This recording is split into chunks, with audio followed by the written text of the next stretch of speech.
Hey, welcome to my running channel, The Manga Runner. My name is Yin Wen, and today I am still packing for the Cloudsplitter 100 miler this weekend, which takes place in Norton, Virginia. This is my most challenging ultra race because of the elevation.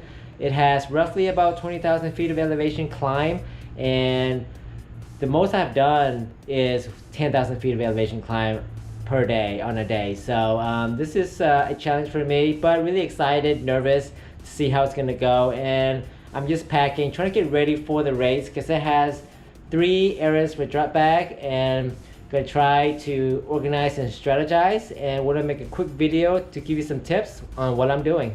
All right, let's jump in it. This race has 3 drop bag locations. One is High Knob, and the second one is Bark Camp, and then Devil's Fork.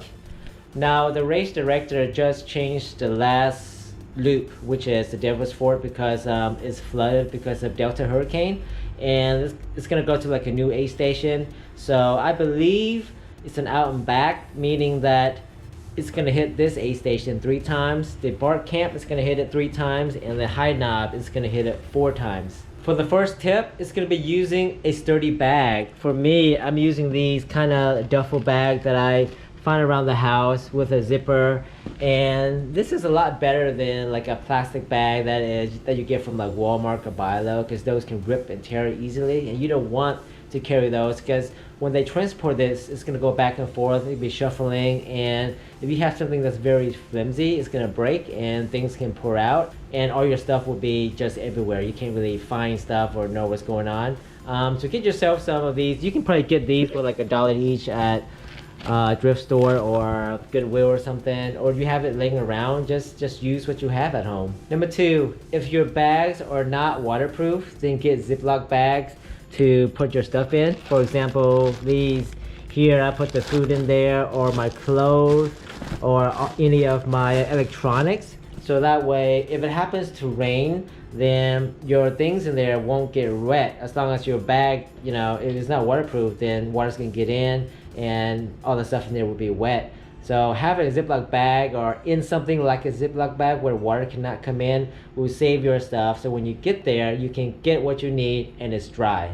Number 3, make a list of what you're gonna use or need at each of the aid station that you think, because you're gonna look at the aid station, you're gonna estimate how many miles to get there, and approximately when it's gonna get dark, because you might need a headlamp at certain times, getting extra batteries, the nutrition that you need, electrolytes. So what I do is I make a list. Here's the list, and I can change this right now if I want to.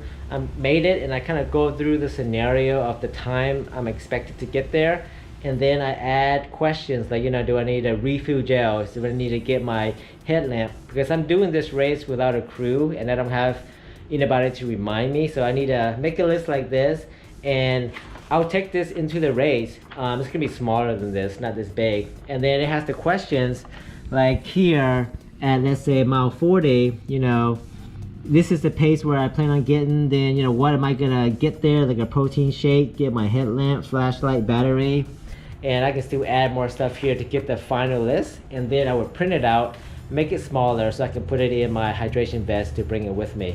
So having this list and having these questions like, what things you might need, it's gonna help you out, because if you don't have a crew, they're not gonna ask you the questions, you're gonna have to ask yourself. And normally later on into the race, you don't think clearly, you just wanna go in, get some stuff, grab and go, and you might forget something that's very, very important. Like if it gets colder at night, like 30 or 35, and you're gonna get really cold, you're gonna need to bring a jacket with you, and making sure you have like extra batteries or extra headlamp, so when the other headlamp or the main headlamp goes out, then you have something that you can actually keep on going with. Sometimes you forget some stuff. That is okay, that you might not have nutrition losing here and there, you can get it later on, but certain things can break the race. Like if you don't have the headlamp, you can't really go on because it's at night and you can't see where you're going. Number 4, and the last tip for drop bags packing, is I learned this from my mom and my family. When we travel abroad, a lot of the luggage just looks exactly the same, and you don't wanna grab a luggage and it's not yours, and then you keep on looking around. So what we do at the airport or for our luggage is we would get like a string or something that is colorful that we know that no one has, and then we would use that to tie it around the handle of the luggage. So when it comes out, that type of luggage with that string, that color, we know it's ours, and we just picked it up. Well, I kind of apply that with the drop bags. What I did was I got these pink cloth with white polka dots, and I cut out a piece and put them all on my drop bags. So when I look at it, because a lot of people, it's gonna have blue or black or gray drop bags, it's gonna look really similar. This way I can just look and glance, find these ribbons, and then I know it's mine. I just go grab it and then do my stuff. So I spend lesser time trying to find my bags, and that's gonna save me some time and energy as well. And for my race, I always wanna have some goals going in. I never wanna go into a race and not have any goals. And for this race at least, since it's my biggest ultra race, I wanna go in there running my race. I'm not going in there to win the race or be in the top 10 or anything. I just wanna execute little by little or stage by stage what I want to do. For example, my main primary goal is to finish this race less than 40 hours, which is the giving time to finish the race. Anything before that, it's going to be a bonus. Of course, I hope I want to do sub 30 hours or sub 24. That'd be great. But I'm not going to expect to come in like sub 24 or sub 30. What I'm going to do is really just run my race, execute aid station by aid station, go out, don't be injured, get your nutrition in, get your electrolytes in, prepare what you're gonna get at the drop bags. Just be really focused on that and keep on going. And it's gonna be tough at the nighttime after 50 or 70 miles. And I know that is where I need to work on and be more focused. By the end of the race, I wanna know that I did the best that I could with what I got on that day.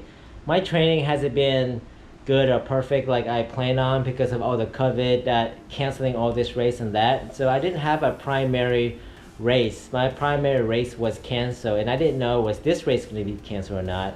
So I didn't plan all around just this race. I did other ultra races like the 24 hours or the 30 hours before this, and it's going to be just kind of winging it. But I think I'm in good health or in good physical health to finish the race at least. So that's why I want to just run my race and finish the race.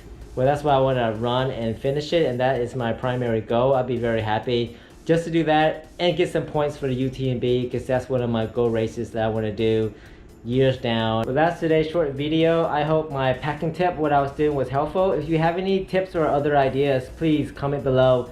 Let me know if you have any questions. I am about 90% done packing. I have to go to the store to get a few things to finish off. But besides that, I'm gonna be as ready as I'll ever be. Well, that's all I have for today. I hope your running and training is going well. Stay fit, stay healthy, stay safe, and I'll see you next time.